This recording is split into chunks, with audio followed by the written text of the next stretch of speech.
Live from New Delhi, you're watching DD India Live, India's voice to the world. I'm Preeti Kaur. Coming up in the next 30 minutes. India's Prime Minister Narendra Modi lays the foundation stone and inaugurates multiple projects in West Bengal. Prime Minister to also visit Bihar today.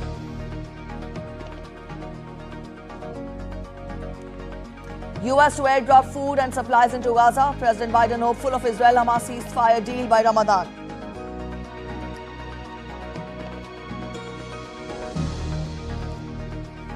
Andrei Rublev defaulted from Dubai Tennis Championship semi-final for yelling at a line judge.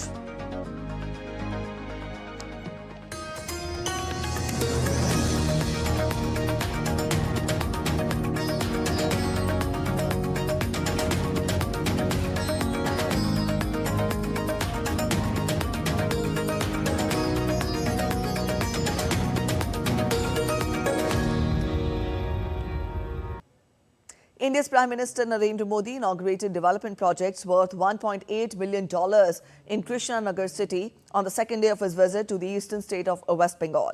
Now, these projects cater to sectors like power, rail and road and will contribute to economic and industrial growth in the region. With an agenda to vitalize energy sector in the country, Prime Minister inaugurated Raghunathpur Thermal Power Station Phase 2.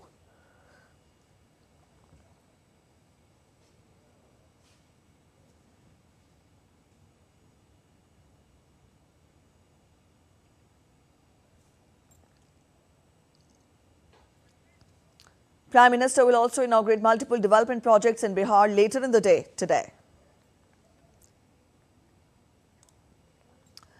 Indian President Draupadi Murmu on her last day of her visit to Indian state of Odisha is scheduled to visit Sambalpur. President Murmu will visit Sant Kabi Bhima Bhoi Pita to pay homage to the statue of Sant Kabi Bhima Bhoi. Union Minister Dharmendra Pradhan will also join the President on the visit. President Murmu is on a 4-day tour to her home state, Odisha. She will also meet the followers of Mahima cult at the mini stadium of Sambalpur.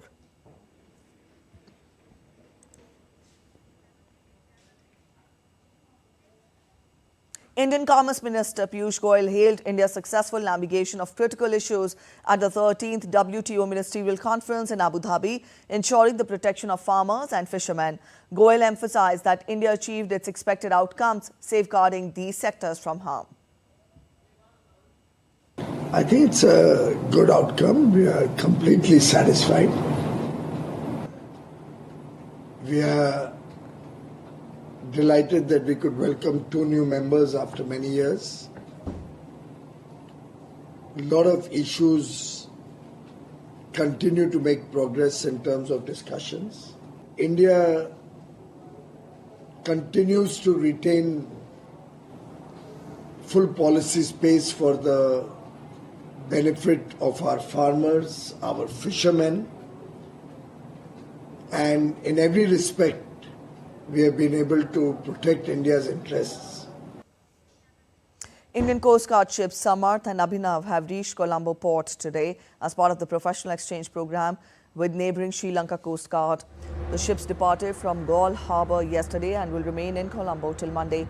Earlier, the ships completed several multifarious engagements with Sri Lanka Coast Guard that included joint training in boarding operations, pollution response, firefighting and damage control.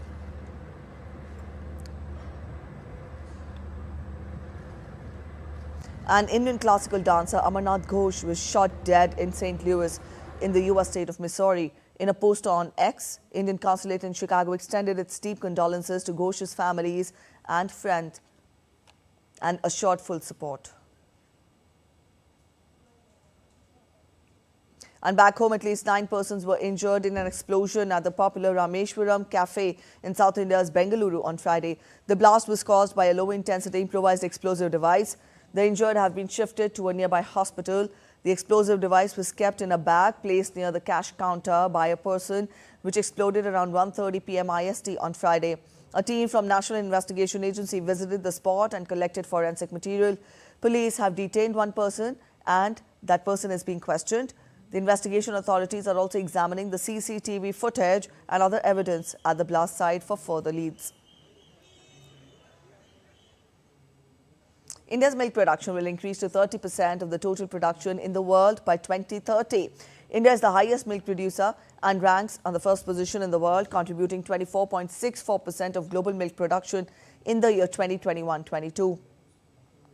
The milk production of India has registered a 58% increase during the last 9 years, that is during the year 2014 to 15 and 2022 to 23, and increased to 230.58 million tons in the year 2022-23. The chairman and managing director of India's National Dairy Development Board says that in the coming years, India will be producing 1/3 of the milk in the world. Actually producing 24% of the world's milk production. Now, our plan is to increase this 24% share in the world to 30% by 2030. So, from 1/4, we will be producing 1/3 of milk produced in the world in our country.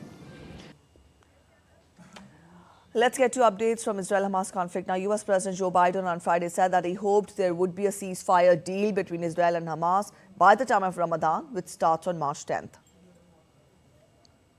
So you think there may never be a ceasefire negotiation? I'm still hoping for it. You know, it's not over till it's over. There has to be an agreement on the timing, and they're still far apart. Egypt's Foreign Minister Sameh Shoukry said that Cairo was hopeful that talks initiated by Qatar could agree on a ceasefire in Gaza before the start of Ramadan. Gaza truce talks have been taking place in Paris since last week to halt the fighting in the Israeli and Hamas conflict and to secure the release of hostages.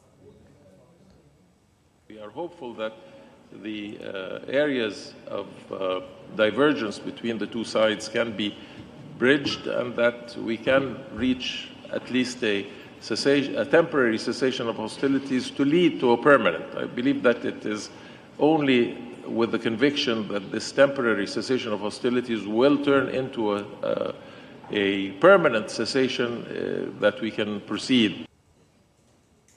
U.S. President Joe Biden met Italian Prime Minister Giorgia Meloni at the White House on Friday. Biden thanked Meloni for Italy's unwavering support for Ukraine and urged the U.S. Congress to pass a bipartisan bill that will allow more funding for the country. Meloni called the humanitarian crisis in the Middle East her #1 priority and said the U.S. and Italy should work together on concrete steps towards a two-state perspective, which is the only long-term sustainable solution. This year, Italy holds the presidency of G7, which also groups the United States, Japan, Germany, Britain, France, and will host a summit in June.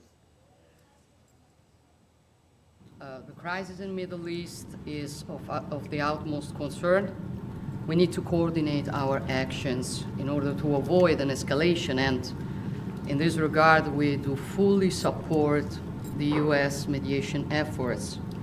The humanitarian crisis is our number one priority. Italy is concentrating its contribution on this. Meanwhile, we are cooperating with all regional actors that must be part of any future outcome. We should work together on concrete steps to guarantee the two-state perspective, which is the only long-term sustainable solution. Meanwhile, U.S. President Biden announced plans to carry out a first military airdrop of food and supplies into Gaza. Biden said the airdrop would take place in the coming days, but offered no further specifics. And we need to do more, and the United States will do more.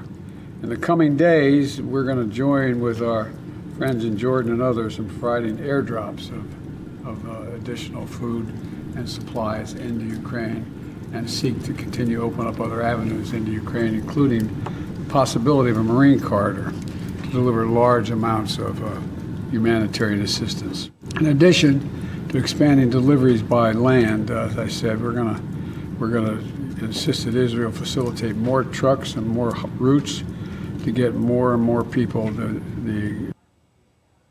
Meanwhile, humanitarian aid is being dropped from sky over Gaza City. For the second time in a week, several planes airdropped humanitarian aid in the northern Gaza Strip. The flow of aid entering Gaza from Egypt has declined dramatically in the past few weeks, but Israel has said that it is not blocking aid and blames the UN and the Palestinian sides for any delays. Earlier, Jordan, which the United Nations and Western donors have turned into a regional hub for humanitarian supplies to Gaza, for the first time carried out 4 flights along with the French army, to drop food to thousands of people displaced and are sheltering on the beach. The United States military said that it conducted a self-defense strike against Iranian-backed Houthi surface-to-air missile in Yemen on Friday.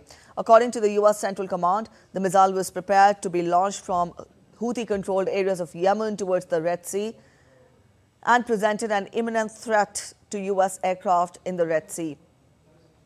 The strikes came amid heightened tensions in the region, where Houthi fighters have carried out attacks on commercial and military shipping since November. The Houthis initially said that they would target Israel-linked ships, but later expanded their targets to include vessels linked to the United Kingdom and the US. Ukrainian President Volodymyr Zelensky and Dutch Prime Minister Mark Rutte have signed a bilateral security deal, including €2 billion in military aid to Ukraine this year. The agreement also includes further defense assistance over the next 10 years. The agreement was signed during Rutte's visit to Ukraine's Kharkiv on Friday. With this, the Netherlands has become the 7th country to sign a 10-year security deal with Kyiv, intended at supporting Ukraine's security and freedom. Canada, Italy, Germany, France, Denmark and Britain have signed deals with Ukraine over the past 2 months. Today, we, Ukraine and the Netherlands, signed a new bilateral security agreement on guarantees and cooperation that envisages the whole spectrum of our interactions now and in the nearest 10 years. All fields of military cooperation on the ground, in the air and at sea, cooperation in the field of technologies, political and economical cooperation.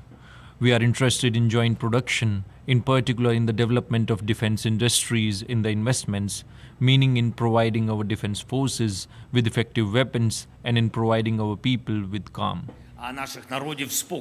Where we are supplying at least €2 billion in military support this year, which brings the total commitment now to €6.3 billion. And we are constantly looking at what else we can do to help Ukraine. And in the here and now, we will continue providing direct military, financial and humanitarian support. And we will keep looking at other ways we can help. In the United States, over the weekend, Republicans in several states will get their chance to choose who they want to be their party's presidential nominee. Donald Trump is the clear frontrunner, having won each primary and caucus contest so far. Now, this weekend's voting will be a last chance for challenger Nikki Haley to build momentum heading into Super Tuesday. DD India's William Denslow gets us more. Friday through Sunday, registered Republicans in the District of Columbia, where the White House is located, will have their say on who they want to reside there for the next 4 years. The Republican Party is also holding caucuses in the US states of Michigan, Missouri and Idaho over the weekend. Michigan has already held its presidential primary, which saw Donald Trump handily beat Nikki Haley by over 40 percentage points.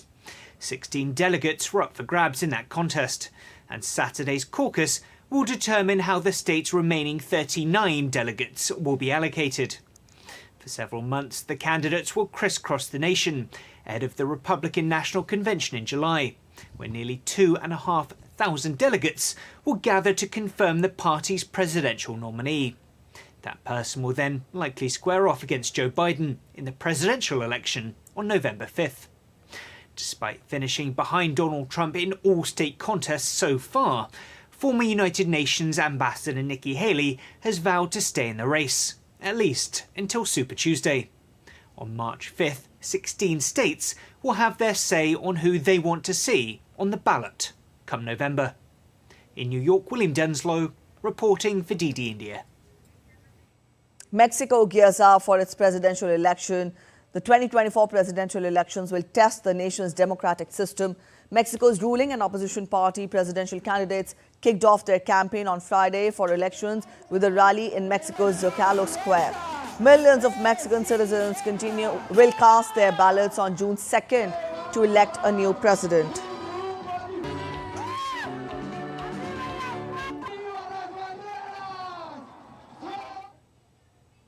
We're heading for a short break, but still to come on this edition of DD India Live. Public transport strikes in Germany bring life on the verge of a standstill. Stay with us to know the cause of the strikes. Texas governor warns of enormous potential fire dangers as a deadly inferno has scorched more than 1 million acres of land. Pankaj Advani advances into the semi-finals of the CCI Snooker Classic.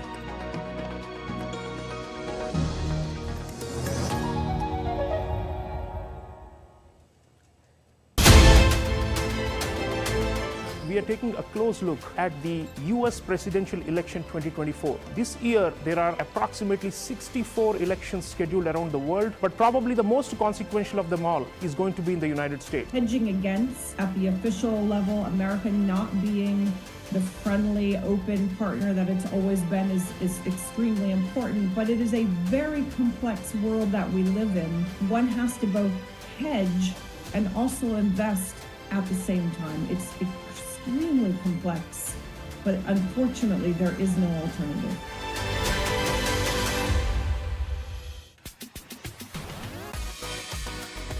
India that invents. India that innovates. India that excites. India that invites. Land of possibility. Teeming with opportunities. Watch India Ideas each Thursday, 8 p.m. only on TV India.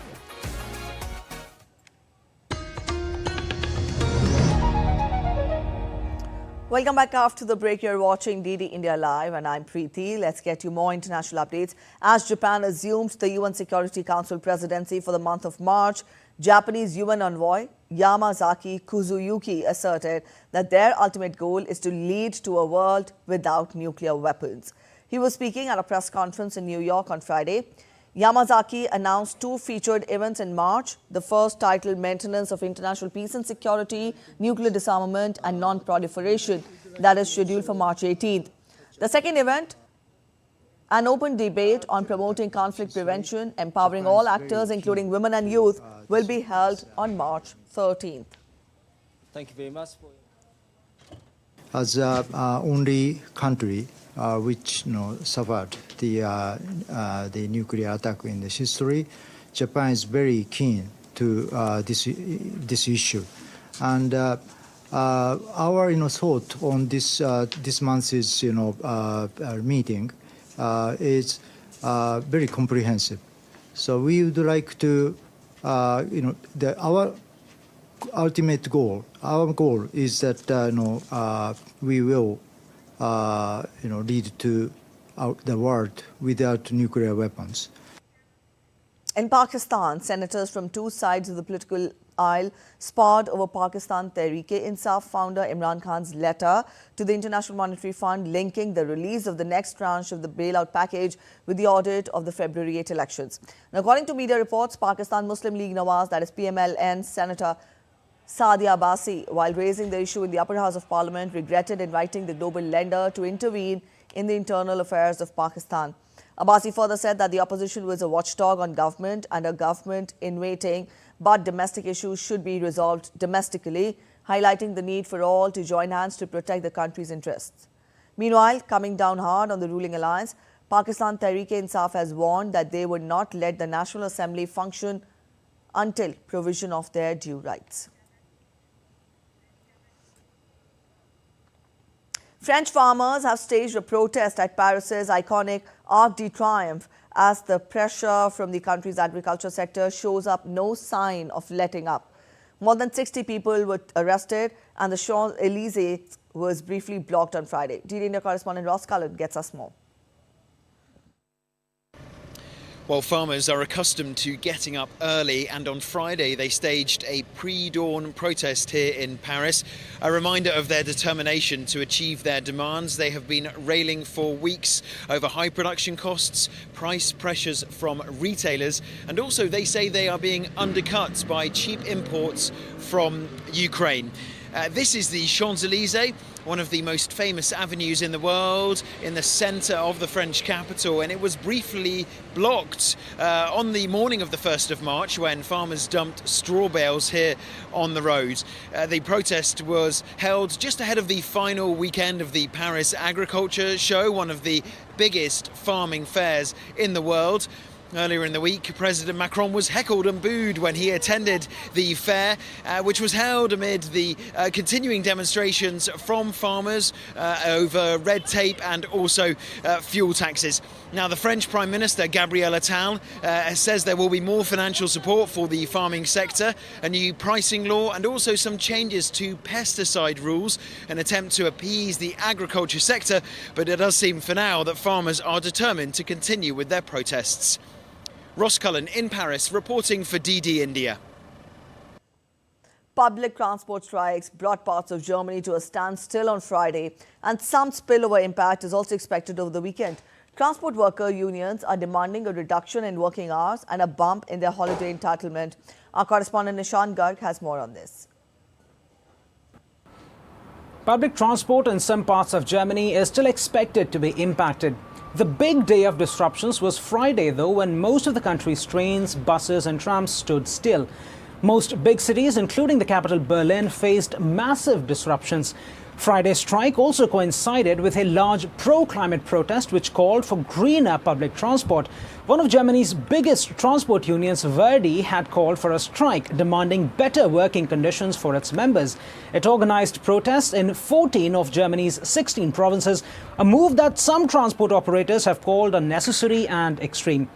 Facing rising costs and shortages, Verdi says workers are being stretched beyond capacity and should be compensated for extra working hours and get more holidays.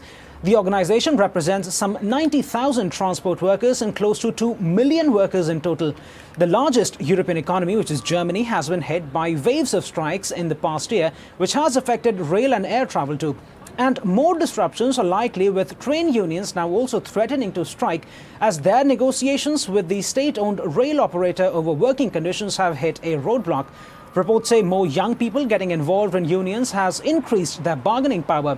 Analysts believe it's one of the biggest factors behind repeated strikes in Germany. Some residents are sympathetic to the cause of workers, but others say the inconvenience caused by strikes is simply too much. Ashan Garg in Brussels, reporting for DD India. Fire crew in the Texas Panhandle battle to get tighter grip on the state's largest wildfire on record, grappling with intense flow of gusty winds that have fanned an inferno devastating the cattle ranching region. The deadly wildfire has scorched more than 1 million acres since Monday. The blaze has sprung eastwards, pushing across the state's border with Oklahoma. Texas governor has warned of enormous potential fire dangers in the affected area over the weekend.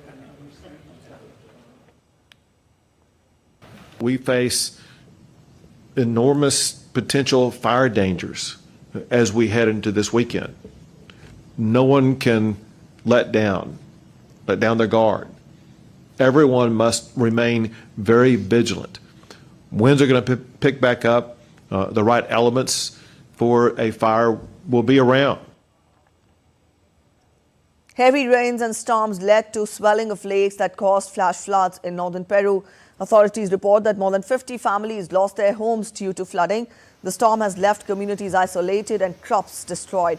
Several small water bodies such as lakes and ponds are overflowing in the region, causing muddy water to flow down the streets and flood the homes. Let's take a look at other stories making it to the headlines from across the world. Amidst a surge in violence in Haiti on Friday, gang leaders Jimmy Cherizia warned on Friday that he would keep trying to oust Prime Minister Ariel Henry. Heavy gunfire and traffic disruptions were seen in some areas of Haiti's capital. People were seen fleeing areas close to the clashes. Prime Minister's office expressed outrage over the surge in violence and said that the government is working to resolve the conflict. Emergency services free a truck driver trapped in a vehicle dangling off the side of a bridge in Louisville, Kentucky. Louisville police officials say the accident was the result of a collision with several other vehicles. Local officials made safety inspections and reopened the bridge. Animal rights activists from PETA disrupted Victoria Beckham's runway show in Paris.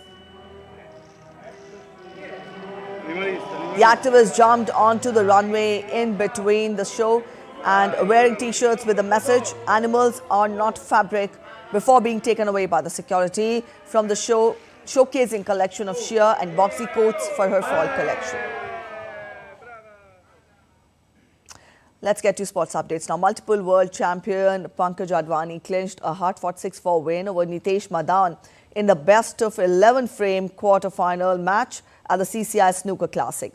Advani secured a 61-51, 78-8, 75-2, 57-68, 4-61, 15-71, 89-9, 108-9, 54-65, 102-0 win against Madan in a thrilling quarter-final match.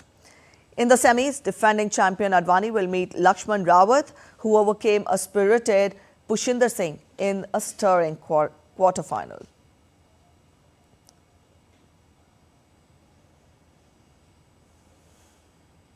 On to tennis now. Andrei Rublev was defaulted from the Dubai Tennis Championship semi-final for the unsportsmanlike conduct after yelling at a line judge in the final set of a tense encounter against Alexander Bublik.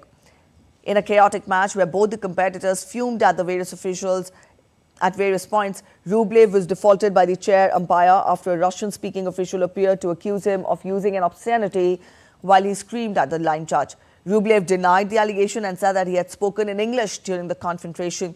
Bublik was awarded the win despite saying that he would be happy to continue the match. He lashed out at the line official at the change of ends after disagreeing with the call.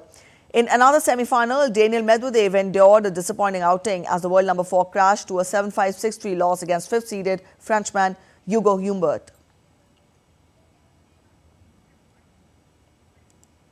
Dogs enjoyed what looked like a winter wonderland in Northern California after a winter storm slammed the area. Up to 12 feet of snow is forecast to further fall in the region through the weekend.